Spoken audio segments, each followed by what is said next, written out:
Hello friends, welcome to my channel omniscient. और आज आप इस वीडियो में कुछ खास और बहुत ही महत्वपूर्ण चीज़ देखने वाले हैं। दोस्तों, इसे शुरू करने से पहले आपसे निवेदन है कि यदि आप अपने चैनल में पहली बार तो चैनल को सब्सक्राइब कीजिए, बेल आइकन को ऑन कीजिए और अगर वीडियो पसंद आता है तो लाइक करें और अधिक से अधिक लोगों तक शेयर करें। तो दोस्तों, बिहार की 64वीं बीपीएससी की परीक्षा की जो तैयारी हो रही है उस क्रम में आपके चैनल पे भी अब है कि बहुत ही इम्पोर्टेंट जो टॉपिक्स है उस पर जो वीडियो आने वाला है। तो 64वीं परीक्षा हो या किसी भी एग्ज़ाम की तैयारी के लिए अगर आप चाहते हैं कि इतिहास की तैयारी कैसे और कितने अच्छे तरीके से करना है तो आप इस चैनल के साथ बने रहें और आने वाली तमाम परीक्षाओं के लिए ये बहुत ही इम्पोर्टेंट है। तो आइए शुरू करते हैं, देखते हैं कि इस वीडियो में क्या है आखिर।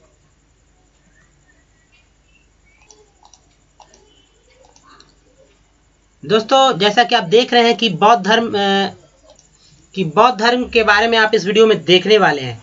तो बहुत ही इम्पोर्टेंट कुछ खास पॉइंट्स रहेंगे स्लाइड्स में है, और लेकिन इसको जो है डिस्क्राइब करने का मैं पूरा कोशिश करूंगा ताकि सभी तरह की जानकारी आपको मिल सके जो कि परीक्षा के लिए बहुत ही उपयोगी होगी। तो जो ऐसे सिर्फ टॉपिक है जो कि प्रश्न में पूछे गए हैं, हालांकि ये पहला पार्ट है बौद्ध धर्म का, इसके बाद जो है दूसरा पार्ट भी आएगा। तो देखिए, पहला पॉइंट जो है कि बौद्ध धर्म के संस्थापक कौन थे। देखिए, गौतम बुद्ध थे, बहुत सामान्य सा है। और अब देखिए, इनका जन्म जो है 563 ईस्वी पूर्व में हुआ है। कभी कभी जो है 566 ईस्वी पूर्व भी बहुत सारे पुस्तकों में दिया हुआ रहता है।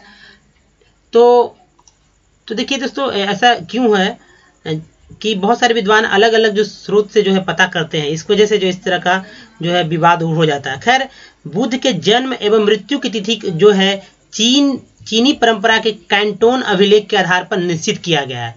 तो ये बात तो भी ध्यान रखना होगा, इस तरह के पूछा गया है परीक्षाओं में कि कैंटोन अभिलेख के बारे में। तो कैंटोन अभिलेख जो कि चीनी परंपरा के आधार पर है, जिससे कि बुद्ध और के जन्म और मृत्यु की तिथि ज्ञात की गई है। अब देखिए, ये कपिल वस्तु के लुम्बिनी में इनका जन्म हुआ था, जो कि वर्तमान में नेपाल में स्थित है।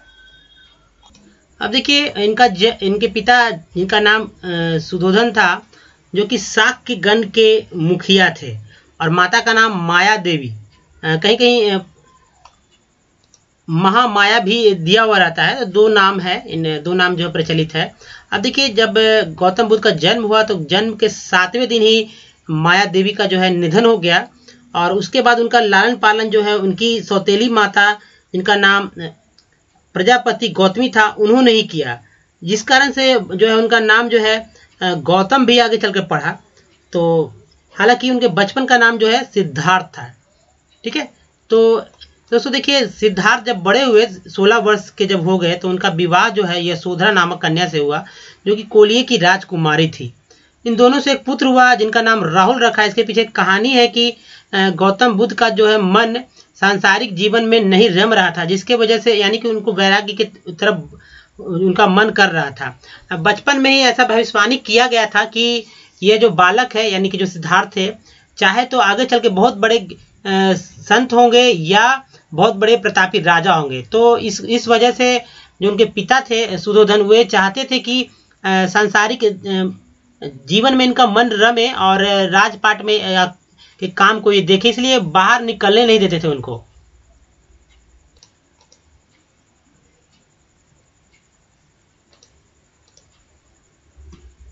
हालांकि दोस्तों, सिद्धार्थ रुक नहीं पाए और एक दिन छुपकर जो है बाहर घूमने निकल ही गए।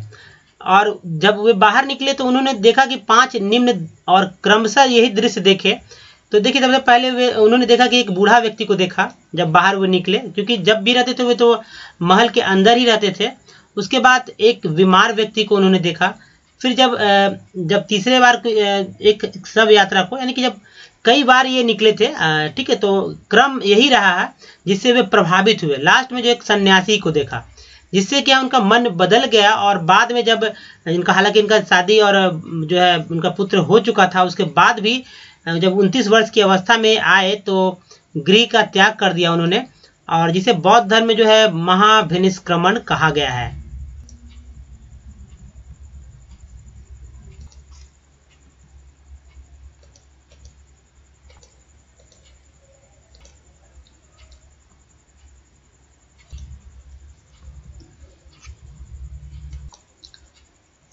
सिद्धार्थ को ज्ञान की प्राप्ति जो है वैशाख पूर्णिमा के को प्राप्त हुआ है। तो देखिए कैसे कैसे जो है उनका जो गृह त्याग के बाद क्या हुआ। तो आखिरकार जो जब बाहर आए तो सिद्धार्थ ने सबसे पहले जो है वैशाली के अलार कलाम से उन्होंने शिक्षा सांख्य दर्शन की शिक्षा ग्रहण की, जो कि वे उनके प्रथम गुरु थे। बाद में सिद्धार्थ राजगीर पहुंचे, जहां उन्होंने रुद्रक रामपूत से भी शिक्षा ग्रहण किया, जो कि उनके दूसरे गुरु थे। उसके बाद उर्वेला में 5 साधकों से वे मिले। उन 5 साधकों के नाम थे कौंडिन्य, वप्पा, भादिया, महानामा और अस्सागी। इन्हीं 5 साधकों के साथ वे 6 वर्ष तक कठिन तपस्या जो है करते रहे, जिसके बाद उन्हें 35 वर्ष की आयु में वैशाख पूर्णिमा की रात्रि में, ठीक है, वैशाख पूर्णिमा की रात्रि में फल्गु नदी के किनारे, जो कि उस समय उसका नाम निरंजना नदी हुआ करता था, वर्तमान में फल्गु नदी है, जो कि अभी बिहार में है, और बोध गया में ये स्थान है जहां उनको ज्ञान प्राप्ति हुआ है। और वहां पर एक पीपल का वृक्ष था, उसी वृक्ष के नीचे जो है उन्होंने साधना किया और उनको ज्ञान की प्राप्ति हो गई। ज्ञान प्राप्ति के बाद सिद्धार्थ बुद्ध के नाम से जाने गए, और वह स्थान जो है बोध गया कला है, जो कि वर्तमान में भी है। और बुद्ध ने अपना उपदेश जो है सारनाथ, जो कि वर्तमान में वाराणसी में ही पड़ता है, में दिया। और बौद्ध धर्म में जो यह घटना जो कहलाया धर्म चक्र प्रवर्तन, ये उपदेश उन्होंने अपने 5 छूटे हुए साधकों को ही उन्होंने दिया था। देखिए बुद्ध ने अपने उपदेश जो है पाली भाषा में ही दिया, और पाली भाषा में ही अधिकांश बौद्ध धर्म की पुस्तकें जो है लिखी गई हैं। गौतम बुद्ध घूम घूम कर धर्म का प्रचार प्रसार करने लगे, और इस तरह जो है सर्वाधिक उपदेश जो है उन्होंने श्रावस्ती में दिया। हालांकि कौशल, वैशाली, कौशाम्बी आदि अन्य राज्यों में भी वे घूमते रहते थे। और देखिए उनके प्रमुख अनुयायी शासक थे बिंबिसार, प्रसेनजित तथा उदयन। गौतम बुद्ध 80 वर्ष के जब हुए तो वे कुशीनारा गए, जहां पर उन्होंने चुंद नामक एक व्यक्ति के द्वारा भोजन अर्पित करने के बाद जो है उन्हें पेचिस हो गया, यानी कि पेट से संबंधित बीमारी हुआ, जिसके बाद से उनकी जो है मृत्यु हो गई, जिसे इस घटना को जो है बौद्ध धर्म में महापरिनिर्वाण कहा गया है। देखिए दोस्तों, बुद्ध के जीवन से संबंधित 4 प्रतीक बहुत ही महत्वपूर्ण है, जैसे कि जन्म के लिए एक प्रतीक, गृह त्याग के लिए एक प्रतीक, ज्ञान के लिए एक प्रतीक और मृत्यु के लिए। तो जन्म के लिए जो प्रतीक दिया गया है बौद्ध धर्म में वो कमल एवं साढ़ है। गृह त्याग के लिए जो घोड़ा है, ज्ञान प्राप्ति के लिए पीपल, जिसको बोधि वृक्ष कहा जाता है, और मृत्यु के लिए स्तूप है। इसके अलावा कुछ खास बात है कि गौतम बुद्ध को एशिया का ज्योतिपुंज कहा जाता है, यानी लाइट ऑफ एशिया कहा जाता है, जो कि बहुत ही बड़ी बात है। अब देखिए जहाँ इनकी मृत्यु हुई वहाँ मल्लों का जो है शासन था, और उन्हें जो अति सम्मान पूर्ण जो है तरीके से जो उनके बुद्ध के अंत्येष्टि संस्कार किया। और एक अनुश्रुति के अनुसार उनके मृत्यु के बाद बुद्ध के शरीर के अवशेषों को 8 भागों में बांटकर उन पर 8 स्तूप का निर्माण कराया गया। जिस वर्ष इनकी मृत्यु हुई, यानी कि 483 ईस्वी पूर्व में, तो उसी साल मगध के जो शासक थे उन्होंने अजातशत्रु, उन्होंने राजगीर में, जो कि वर्तमान उस समय तत्कालीन नाम राजगिरी था, और महाकश्यप की अध्यक्षता में प्रथम बौद्ध संगीति का जो है आयोजन करवाया। दोस्तों बौद्ध धर्म के बारे में हमें विशद ज्ञान जो है पाली त्रिपिटक से ही प्राप्त होता है। हालांकि बौद्ध धर्म मूलतः अनिश्वरवादी है और इसमें आत्मा की परिकल्पना भी नहीं की गई है, जबकि बौद्ध धर्म में पुनर्जन्म की मान्यता है। तृष्णा को छिन्न हो जाने की अवस्था ही बुद्ध ने निर्माण कहा था, और जब मृत्यु हुआ उसको महापरिनिर्वाण कहा गया है।